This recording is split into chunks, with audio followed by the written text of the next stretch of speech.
back to our top story. Former Secretary of State Colin Powell has died from COVID-19 complications. He was 84 years old. According to a statement from his family, he was fully vaccinated. He did have some underlying medical conditions, though. Colin Powell was the first Black Secretary of State and Chairman of the Joint Chiefs of Staff. John Dickerson is here now with us to discuss. John, I was listening to you earlier talking about General Powell. What was he like just in person? I recall way back when we were, if you recall, John, when we were back at the African American History Museum, the Smithsonian in Washington, D.C. General Powell was one of our guests on CBS This Morning to talk about the significance of the opening. And it's rare in this business that, you know, I'm nervous around people that we interview or people that we do interviews with, ranging from movie stars to politicians. But he was such a towering figure, and he was so inspirational to me, myself as a young ROTC cadet back in the 80s, for all of his accomplishments, being a first-generation American like myself. I did have a little bit of the jitters around him, and I could just sort of do a little wave and introduce myself. But what was he like just to have a chat with? The first thing that comes to mind, Vlad, about General Powell was his concussive laughter, the explosions of laughter that would come from him. He had such a quick laugh. And as a man of the military and grew up in the military, you know, he was familiar with laughter that could be the result of jokes told in the politest of society, and also those kinds of jokes and knowing knowledge that comes from the particular kind of conversation military men and women have with each other. But if you knew you were near General Powell because you could hear that laughter explode. And also one of the traits of his that comes back to me is that often he told stories that were about himself and in which he was the punchline. One of his lessons of leadership actually is about a story of him going in to brief President Reagan. And President Reagan listening to him go on and then saying something about the squirrels outside. The lesson Powell took was about his own long-windedness and his own interrupting the president's affairs with something he should have handled himself. So here was a major lesson of leadership that he was telling throughout his career, and he was the butt of the joke. That gives you some sense of both the lightness for somebody who was in a very serious job, and also that wonderful quality of not taking yourself too seriously. That's a great story. Yeah. I wanted to ask you about his leadership and his leadership style. He was a soldier. He was a statesman. Earlier this hour, we talked about the Powell Doctrine, and I had mentioned to David Martin that I learned that one of his nicknames was Reluctant Warrior, and I learned from David Martin that he did not appreciate that nickname. So can we talk a little bit about his leadership style? Well, if you look at the Powell career, it is a fascinating bridge from America's troubled war in Vietnam, where he fought, and the lessons of that war, through the Cold War and the successful end of the Cold War during the George Herbert Walker Bush administration, which many people like to say the Cold War ended without a single shot being fired. It's not exactly right, but it did end peacefully. And then, of course, he was central to the George W. Bush administration in the beginning of the war on terror. So a career that spans that period of history always has one foot on the gas and one foot on the brake, using American military muscle and might where it is warranted and justified. But the Powell Doctrine said you must do it overwhelmingly, and you must know what your objective is, what victory looks like, and when you get out. The first Gulf War is a kind of textbook example of that. George Herbert Walker Bush not going all the way into Baghdad, deciding the objective was clear, that the Iraqis were out of Kuwait, and that was the end of it.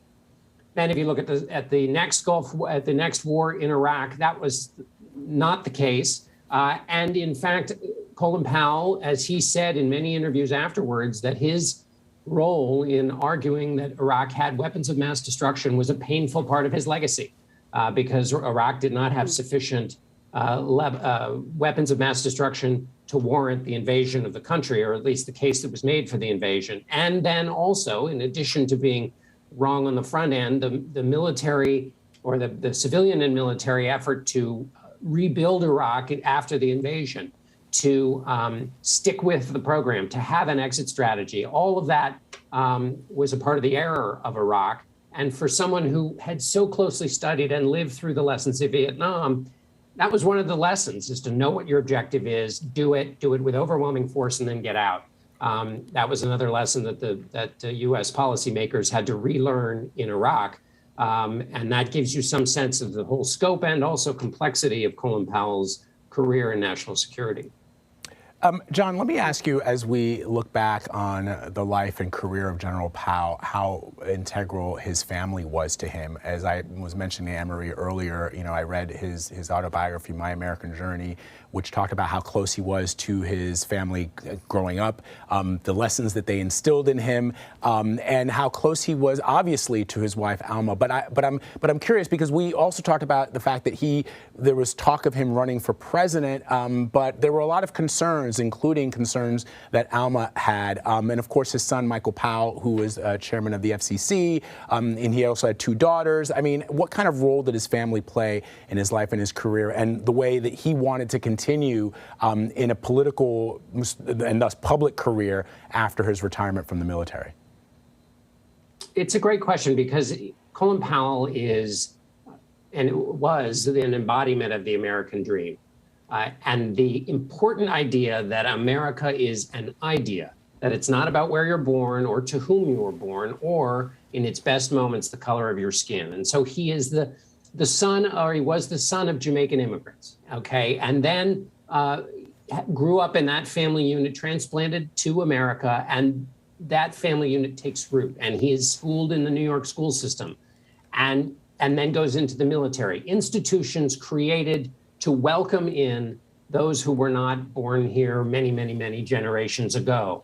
And his life is a testament to that the best stories Americans tell themselves about what is possible in America actually can turn out to be true.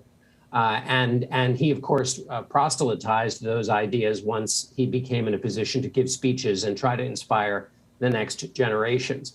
And so, the promise of America is that the family and the support that one gets from a family, as he did from his Jamaican immigrant parents, can be sustained and added to by an American system. When he then, in 1996, was the first time where it became, there were lots and lots of people who were talking about Colin Powell running for president. I remember covering the Bob Dole campaign in 1996. And there was this period where the Dole campaign was essentially on pause, waiting for Powell to make a decision. Much like General Eisenhower, you had both Republicans and Democrats who were wanting him to run for their party. And it wasn't so clear which party he was associated with, even though, of course, he'd worked for Republicans. It was reported that Alma Powell was concerned that as a Black candidate in America, that he would become a target, and that was one of the things that concerned him and was a part of his decision not to run, that his safety was part of it, even though, of course, he had committed his life to the most noble of pursuits, which was to put your personal safety at risk for your fellow Americans and for the fight and cause of freedom. So he was not shy and obviously brave and courageous, but in terms of the political campaign, that was certainly a concern of his that he had, and he spent the rest of his life trying to serve in other ways, and obviously admirably did. Speaking of the impact of his political positions, can you talk a little bit about his decision to endorse Barack Obama? That was another kind of decision that people were sort of waiting on the edge of their seat to find out which way he was going to go, because he worked for, both Bushes. Can we talk about that decision? Sure. I mean, one of the senators who has spoken in praise of Powell is Mitt Romney, and Powell endorsed President Obama's second presidential campaign, endorsed him for a second term, which was against Mitt Romney. And essentially, Powell then started and ultimately made a bigger break with the Republican Party, arguing that basically the party of Reagan and Bush, where he had come up through politics, although serving in the military, but that party was disappearing. And he was very vocal about what he saw happening to the Republican Party, and that it was no longer the home of the ideals that he believed in. Everything from civility and kind of personal behavior in the way the party leaders behaved, but also, of course, in its approach to foreign policy. And so he became quite a critic of the modern Republican Party and obviously of its most recent president, President Trump.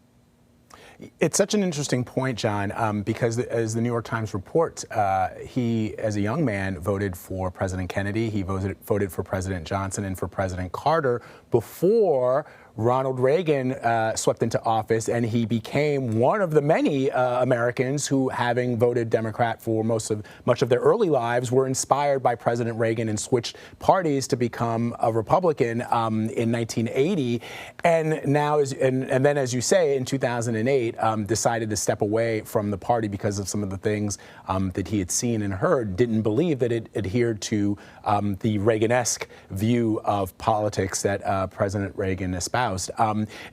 Did you ever have a conversation with him about that sort of evolution in his politics and his belief? Because there are a lot of people who do believe that endorsement for President Obama did, at some level, tip the scales in President Obama's favor.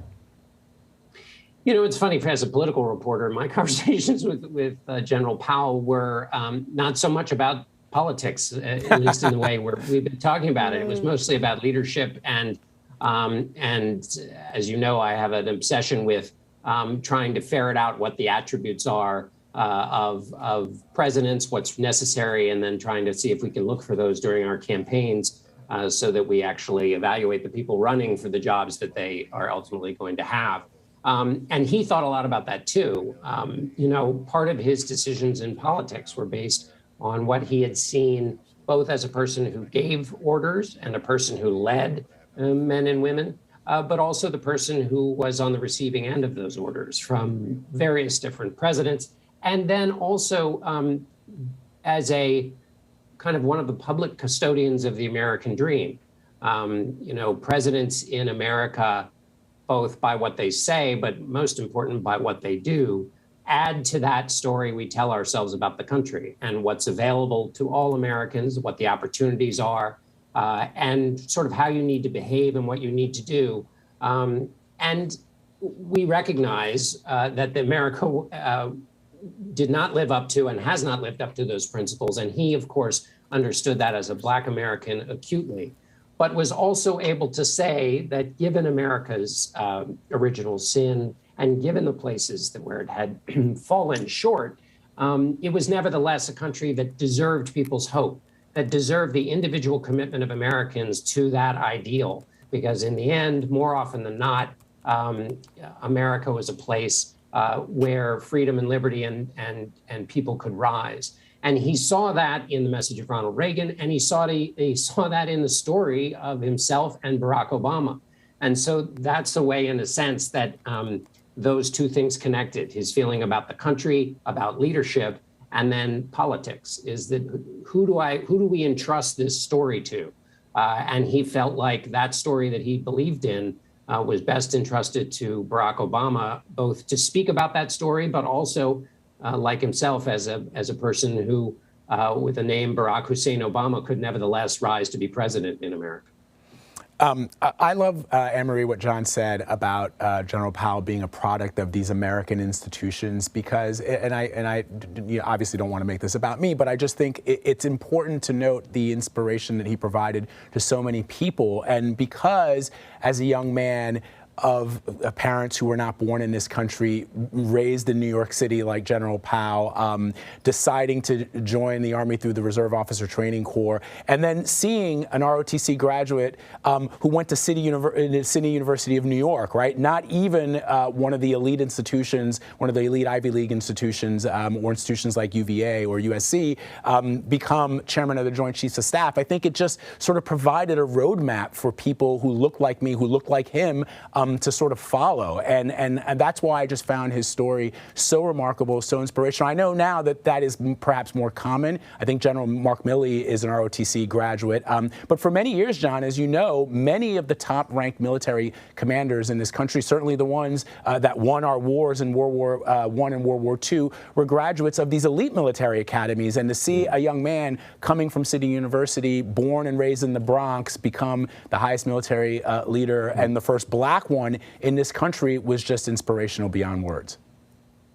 Well, and I hesitate to say anything to step on your beautiful articulation of that. I think you're exactly right. And he really tried to push, remind people of that. And in his speeches, really tried to argue almost not about himself and what he was able to achieve, but that he was the product of the system, a system created by a country, and a country that had at its heart certain ideals and values. And that if it stuck to those ideals and values, it would maintain those systems and be good stewards of those systems so that a future Colin Powell could also come up through that system and obviously try to expand it so that it wasn't just one lucky few group of people who could do it, but that number of people who could rise up through that system would be expanded. And, you know, that kind of conversation in American public life is some of what gets squeezed out, destroyed, trampled in some of the way we talk about politics and the way that it is fought. And when people talk about Colin Powell as someone who was respected by both parties, he was respected by both parties because of that part of his biography and because it used to be the case that members of both parties, even though they wildly disagreed on a variety of things, could still repair to that piece of territory where they all believed in those basic sets of values in the American story.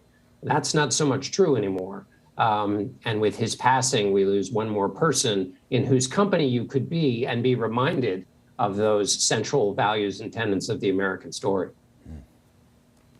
Yeah, so true, John. John Dickerson, thank you so much.